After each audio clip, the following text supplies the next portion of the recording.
Bonjour à tous. On entend beaucoup parler ces jours-ci du guide Evras, qui est la base documentaire sur la foi de laquelle une éducation sexuelle sera dispensée dans les écoles de la Fédération Wallonie-Bruxelles en 6e primaire et en 4e secondaire. Alors ce guide a suscité un grand nombre de contestations et de débats publics, notamment la version précédente, qui date de l'année scolaire précédente, qui avait fait l'objet je crois qu'on peut dire d'un vrai scandale dans les médias, et la version actuelle. Alors, c'est un débat où les couteaux sont tirés, où les passions sont très présentes. On voit des musulmans qui s'expriment, des catholiques, on voit des gens qui sont à gauche et qui considèrent que toute critique de l'Evras relève d'une forme d'obscurantisme, voire de fascisme, d'extrémisme, etc. Donc les couteaux sont tirés. Alors la seule chose à faire, je crois, dans ces cas-là, quand on veut voir clair, comme toujours, c'est de retourner à la source. Il ne faut pas faire des commentaires sur les commentaires, il faut d'abord aller voir la source. Ce que j'ai fait.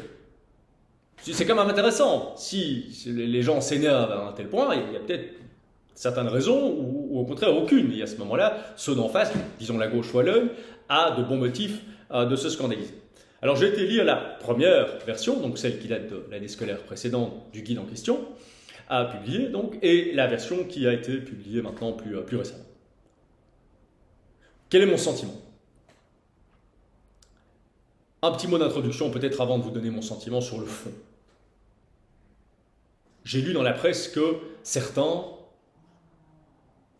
au nom de cette polémique Evras, s'en prennent à des écoles, abîment des écoles.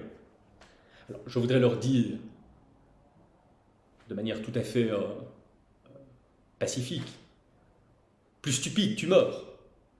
L'Evras et le fait que cette base documentaire soit enseignée dans les écoles est une décision du gouvernement, de la Fédération Wallonie-Bruxelles. Les écoles n'ont aucun pouvoir par rapport à cette décision. Elles ne font qu'appliquer une décision qui n'est pas la leur.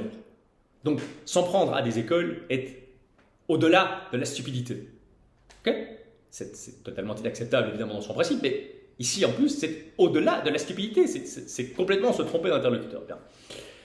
Donc, c'est inacceptable, mais ne réduisons évidemment pas le débat. On ne peut pas réduire le débat aux gens les plus stupides qui y participent. Voilà. Alors, sur le fond, j'ai effectivement été lire la première version de ce guide. Ce guide, dans sa première version, dont je répète encore une fois, parce que je suis intellectuellement honnête, qu'elle a été révisée depuis, mais à la marge, ce guide, dans sa première version, contient des conseils donc, qui doivent être enseignés aux enfants de 9 à 11 ans. J'ai repris le document ici, il faut être précis. Voilà. Alors, parmi, donc, c'est les sextos et photos dénudées. Donc, c'est ici un enseignement pour les enfants de 9 à 11 ans. Vous avez une page complète, je vous l'affiche ici sur la vidéo. Parmi ces conseils, je lis. Reconnaître que les partages de sextos et ou de nudes, donc 9 à 11 ans, peuvent être excitants et être source de plaisir dans un cadre de confiance et de consentement avec l'autre. 2. Il faut donc, pour enseigner, c'est dans la rubrique attitude, savoir-être, se sentir, 9 à 11 ans, se sentir libre d'envoyer des sextos et ou des nudes dans le consentement. Ça, c'est la première version du guide Evras. Alors, on ne sait même pas par où commencer, tellement c'est problématique. J'essaie de rester modéré parce que le débat est déjà suffisamment à couteau tiré pour encore y rajouter. Donc, quelle est la philosophie qui préside à la rédaction de ce genre d'aberration? C'est que le seul critère, c'est le consentement. Donc, il y a deux choses. Un, non seulement on ne décourage pas l'envoi de nudes par des enfants de 9 à 11 ans, mais on l'encourage, il faut simplement l'encadrer. Et deux, donc on ne décourage pas, mais on encourage l'envoi de nudes, de photos de soi dénudées par des enfants de 9 à 11 ans. Et deux, le seul critère, d'après l'Evras, donc ce sont des gens qui sont censés inspirer l'éducation sexuelle de nos enfants, Il serait intéressant d'ailleurs de voir parmi les auteurs combien ont des enfants. C'est toujours intéressant de voir le nombre de gens qui sont dans le domaine de la pédagogie et autres qui n'ont pas d'enfants, qui vous disent ce qu'ils doivent faire. Bref, le seul critère c'est le consentement. Le consentement de la personne qui envoie, 9 à 11 ans, et le consentement de la personne qui reçoit. Alors, là encore une fois, on est dans l'aberration totale. On considère depuis l'époque du droit romain, désolé de remonter un tout petit peu, mais qu'à cet âge-là, on n'a pas l'âge du consentement. On n'a pas le consentement, on n'a pas la clairvoyance suffisante pour former une décision sur la plupart des actes de la vie quotidienne. A fortiori, lorsqu'il s'agit d'envoyer des photos dénudées de soi, enfant de 9 à 11 ans, à autrui. Première aberration. Deuxième aberration, le consentement du destinataire.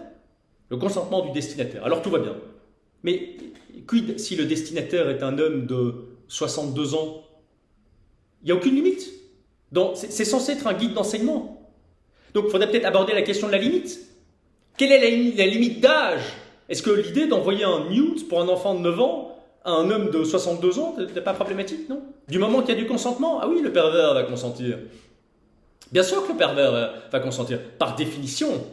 Voilà. Donc, ça c'était la version précédente. Je le répète, je crois que c'est la 14e fois. C'est la version précédente. Elle a été remaniée parce qu'il y a eu un scandale. Le problème, si vous voulez, c'est que le texte que je viens de vous lire là est en infraction de la loi pénale. Si on vivait en Wallonie, je ne suis pas wallon, mais bon, la Wallonie est quand même proche de moi, si la Wallonie était encore un état de droit sérieux, les auteurs de ces textes seraient passibles de poursuites judiciaires. Parce que l'encouragement à la pédopornographie, c'est de ça qu'on parle. Là, on parle de pédopornographie. Nudes d'enfants de 9 à 11 ans relèvent de la loi pénale. C'est un fait.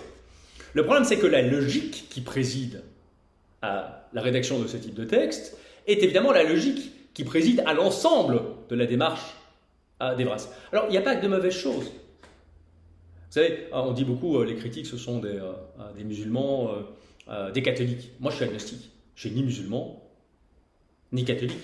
Je suis agnostique. Donc, on peut avoir aussi une critique rationnelle d'Evras. Cette façon, je vois une élue des filles qui s'appelle Madame Rohoni, qui considère que la critique de l'Evras est obscurante. Mais il y a des gens comme Madame Rohoni qui considèrent que toute divergence par rapport à ses conceptions éthiques relève de l'obscurantisme. Non, Madame Rohoni. Ce qui est obscurantiste, c'est de refuser le débat démocratique. Ce qui est obscurantiste, c'est considérer que lorsque l'on a soit une opinion dans les questions éthiques, toute opinion, toute forme, toute espèce de possibilité de divergence est en soi inacceptable. C'est ça, l'obscurantisme. Donc on doit pouvoir effectivement développer une critique rationnelle. Il y a une nouvelle version qui a été publiée. On y trouve encore un certain nombre de passages, beaucoup moins, qui, par rapport au sujet dont je viens de parler ici, sont effectivement problématiques. Il n'est par exemple pas dit de manière claire qu'aux enfants de 9 à 11 ans, même s'il y a consentement de toutes les parties impliquées, il faut farouchement déconseiller l'envoi de ceux parmi nous qui ont des enfants, c'est mon cas. On dit on est dans une société hyper sexualisée, donc ils envoient des news à 9 ans. Moi, évidemment, en tant que parent, il y a toujours une part de naïveté, j'en suis bien conscient, je suis conscient de ça. Mais ce n'est pas une chose que j'ai remarquée. Tous les enfants de 9 ans ne sont pas hyper sexualisés. J'ai d'ailleurs la suspicion que l'écrasante majorité d'entre eux n'est pas hyper sexualisée à 9 ans.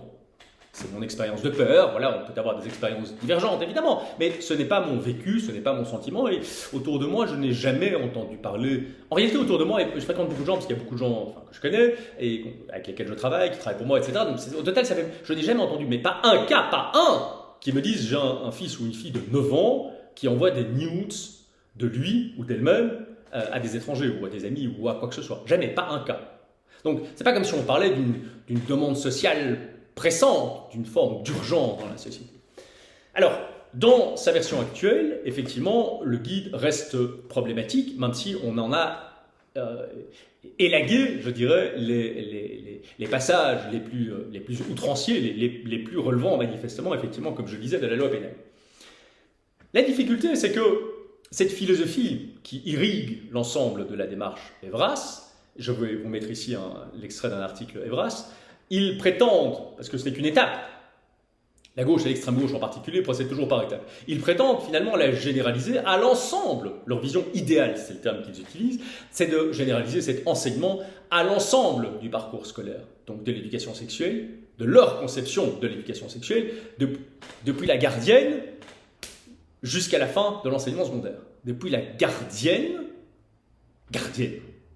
on parle de bébé en fait quasiment, hein, jusqu'à la fin de l'enseignement secondaire. Alors je crois que quand on a une association qui a publié un texte aussi pendable, encore une fois je choisis des termes parce qu'il ne faut pas rajouter, les couteaux sont tirés, etc., donc il ne faut pas en rajouter, pendable que la première version, dont la philosophie irrigue l'ensemble de la démarche et qui suscite à juste titre, je parle évidemment des gens qui argumentent, je ne parle pas des furieux, stupides, débiles et irresponsables qui s'en prennent à des écoles, qui suscite autant à juste titre, de mécontentement et d'arguments en sens contraire, une décision responsable des autorités de la Fédération Wallonie-Bruxelles eût été de retirer cette accréditation à Evras, de la remplacer par autre chose, de redémarrer le travail de zéro. On calme le jeu à ce moment-là. On revient à quelque chose de démocratique, de rationnel, qui est de nature aussi à rassurer les parents. Vous savez, on a ici un débat qui, par essence, est un débat purement idéologique.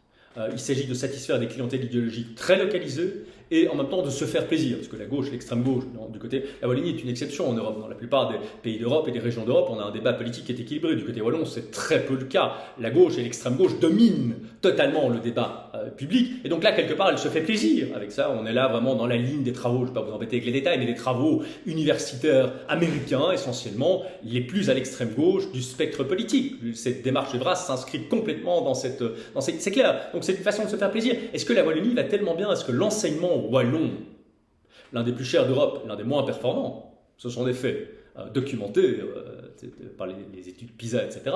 Est-ce que tout cela va tellement bien? Est-ce que la Wallonie n'a vraiment pas de questions sérieuses à traiter en rapport avec l'enseignement, plutôt que d'épuiser, je dirais, ses ressources et d'agacer, d'irriter tant de parents en diffusant et en accréditant une association comme Evras et le guide dont je vous ai parlé ici. Voilà. Donc, en conclusion, je pense qu'il est possible d'avoir une démarche rationnelle, critique, d'Evras et du guide dont je vous ai parlé. Je pense que la seule décision qui serait vraiment de nature à calmer les esprits, à rassurer les parents, serait de recommencer le travail, peut-être avec... Il y a beaucoup de médecins, il y a beaucoup de psychiatres qui travaillent dans le domaine de l'enfance. Il n'y a pas que ces gens-là. C'est d'ailleurs très peu des médecins, et très peu de pédopsychiatres dans ce domaine. C'est souvent des gens qui sont plus des militants et des activistes. Donc je crois qu'il y a des façons de ramener le débat sur un terrain plus rationnel et plus humain aussi à l'égard des parents qui légitimement s'inquiètent de la tribune permanente qui est donnée dans nos écoles à des gens qui sont fondamentalement dans une démarche radicale, pour ne pas dire extrémiste. Je vous remercie pour votre attention et je vous dis à bientôt.